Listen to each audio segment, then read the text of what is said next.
Assalamualaikum warahmatullahi wabarakatuh.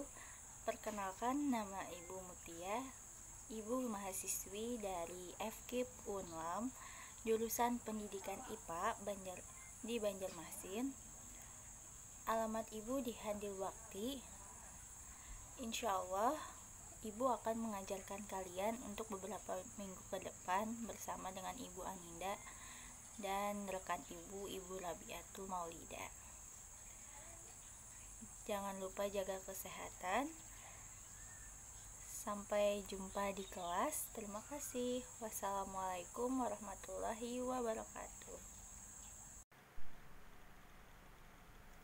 Assalamualaikum warahmatullahi wabarakatuh. Perkenalkan, nama Ibu Mutia, Ibu dari jurusan Pendidikan IPA, Fakultas Keguruan dan Ilmu Pendidikan, Universitas Lambung Mangkurat. Hari ini Ibu akan memberikan materi struktur dan fungsi tumbuhan, di mana dari pembelajaran ini kalian diharapkan mampu menjelaskan struktur dan fungsi jaringan tumbuhan, menyebutkan jaringan-jaringan yang menyusun organ-organ pada tumbuhan, menjelaskan struktur dan fungsi organ-organ tumbuhan, serta menjelaskan teknologi yang terinspirasi dari struktur jaringan tumbuhan. Lanjut ke materi yang pertama, yaitu fungsi jaringan pada tumbuhan. Sebelumnya, pengertian struktur dan fungsi tubuh tumbuhan adalah tampilan fisik tubuh tumbuhan tersebut, di mana tampilan fisik tumbuhan ini terbagi menjadi dua, yaitu dalam bentuk luar atau morfologi dan dalam bentuk dalam yang disebut dengan anatomi.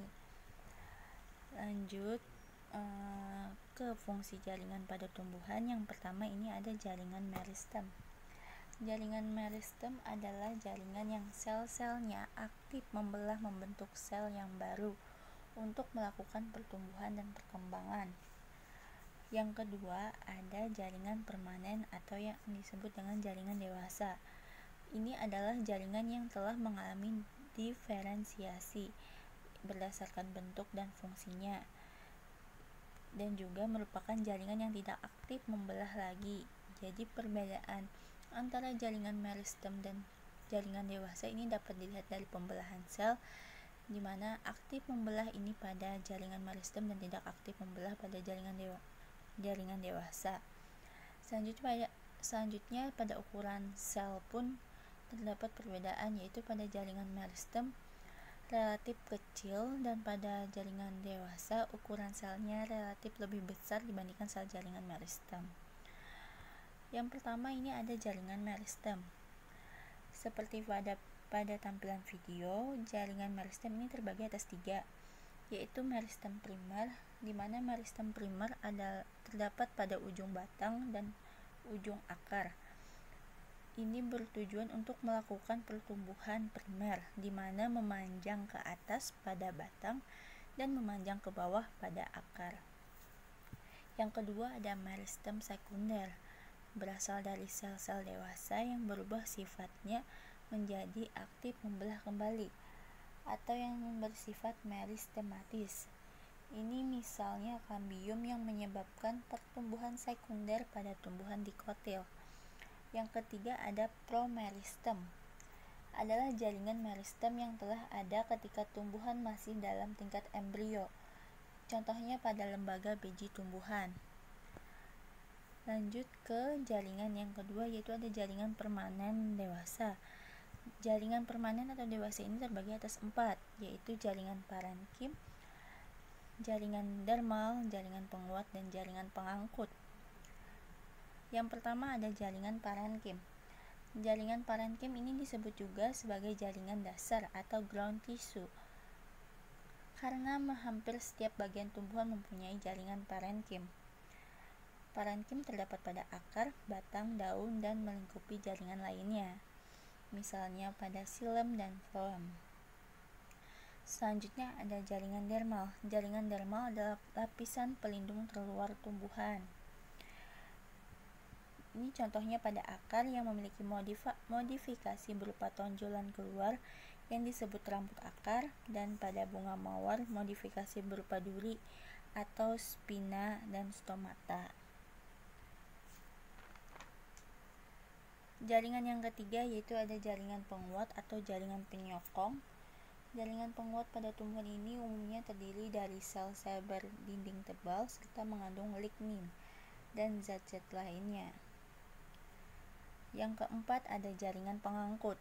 Jaringan pengangkut merupakan jaringan tumbuhan yang memiliki fungsi dalam pengangkutan zat, di mana terdapat dua macam jaringan pengangkut, yaitu floem dan xilem. Floem merupakan jaringan yang berfungsi mengangkut hasil fotosintesis dari daun menuju ke seluruh tubuh tumbuhan. Dan ada juga xilem. Xilem tersusun atas sel-sel yang telah mati dengan dinding sel yang tebal dan mengandung lignin. Fungsi dari xilem ini mengangkut air dan zat hara atau zat mineral dari akar ke daun serta sebagai jaringan penguat.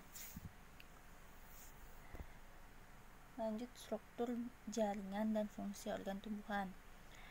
Organ tumbuhan seperti yang dapat dilihat pada video ini, ada gambar organ tumbuhan di mana terdiri atas akar, batang, daun, buah, dan bunga. Yang pertama ini ada akar. Fungsi akar yaitu sebagai alat memperkokoh tanaman, sebagai alat menyerap sari makanan dari dalam tanah, dan alat untuk membantu menegakkan batang tanaman. Namun pada beberapa tanaman terdapat akar yang berfungsi sebagai alat pernafasan, berfungsi sebagai tempat menyimpan cadangan makanan dalam bentuk ubi, dan sebagai alat untuk berkembang biak. Akar ini terbagi atas dua macam, yaitu akar dikotil atau akar tunggang dan akar monokotil atau akar serabut. Selanjutnya ada organ tumbuhan yang kedua yaitu batang. Beberapa fungsi dari batang adalah mendukung tubuh tumbuhan sebagai alat transportasi air, mineral, dan bahan-bahan makanan, dan merupakan tempat tumbuhnya cabang, daun, dan bunga. Batang tumbuhan terdiri dari 3 sistem jaringan yaitu epidermis, korteks, dan stel. Pada organ tumbuhan yang ketiga yaitu daun. Daun berfungsi sebagai alat pernafasan, sebagai tempat proses pengolahan makanan atau fotosintesis, dan sebagai tempat proses transpirasi. Daun ini memiliki bentuk dan ukuran tertentu sehingga dapat melakukan tugas penting yaitu membuat makanan semudah mungkin. Jaringan pada daun pun yaitu ada jaringan epidermis, jaringan mesofil, dan jaringan pembuluh. Organ tumbuhan yang keempat ini ada bunga. Tidak semua tumbuhan memiliki bunga. Tumbuhan yang menghasilkan bunga termasuk ke dalam Angiospermae. Struktur bunga ini meliputi dari kelopak atau kalik, mahkota bunga atau corolla, benang sari atau stamen, dan putik atau pistilum. Fungsi dari bunga yaitu alat perkembangbiakan generatif dan menghasilkan biji, serta menarik perhatian serangga agar dapat membantu proses penyerbukan. Selain dari 4 organ tumbuhan tadi, ada organ tumbuhan yang tidak dimiliki semua tumbuhan yaitu buah dan biji, dimana ketika serbuk sari dan putik telah masak dan terjadi penyerbukan yang diikuti pembuahan, maka bakal buah akan tumbuh menjadi buah, sementara bakal biji terdapat dalam bakal buah akan berkembang menjadi biji. Biji yang mengandung embrio dan lembaga berfungsi sebagai alat perkembangbiakan bagi tumbuhan. Selanjutnya ada materi tentang teknologi yang terinspirasi dari struktur jaringan tumbuhan. Seperti yang dilihat pada gambar yaitu teknologi sel surya. Jadi sel surya ini terinspirasi dari tumbuhan, yaitu bunga ivy, merupakan tumbuhan yang banyak hidup di benua Eropa. Tumbuhan tersebut merambat pada dinding bangunan dan mendapatkan sinar matahari yang diperlukan untuk fotosintesis. Jika kita mencermati daun yang tumbuh, pasti daun-daun tumbuhan itu menghadap ke arah datangnya sinar matahari. Pertumbuhan-tumbuhan yang merambat dan struktur daun tumbuhan tersebut menginspirasi ilmuwan untuk mengembangkan pembangkit listrik, di mana pengembangan pembangkit listrik sel surya ini kemudian dikenal dengan nama solar EV. Selanjutnya yang kedua ini ada lampu penerang jalan. Jadi teknologi yang kedua ini ada lampu penerang jalan. Namun ini yang sudah dilengkapi dengan sensor cahaya yang disebut fotoresistor atau light dependent resistor atau LDR, dan saklar pengatur on dan off. Selanjutnya yang ketiga ada teknologi pada alat pemurnian air. Ini terinspirasi dari akar eceng gondok berbentuk serabut-serabut yang banyak dan rapat, sehingga mekanisme tersebut menginspirasi ilmuwan untuk mengembangkan teknologi penyaringan dan pemurnian air, di mana air yang kotor dapat disaring sehingga air hasil penyaringan benar-benar bersih dan aman untuk dikonsumsi. Selanjutnya ini ada, mungkin kalian bingung apa gambar dari mobil ini maksudnya yaitu lapisan pelindung atau mengkilapkan mobil. Jadi maksud dari sini ini terinspirasi dari tanaman talas atau teratai, di mana memiliki lapisan kutikula yang tersusun dari senyawa lipid berupa lilin, sehingga senyawa tersebut tidak suka air. Maka dari itu menginspirasi ilmuwan untuk membuat cat yang tidak mudah kotor, seperti lapisan pengilap dan lapisan anti air, misalnya pada semir sepatu, lapisan pengilap, dan mobil atau perabot rumah tangga.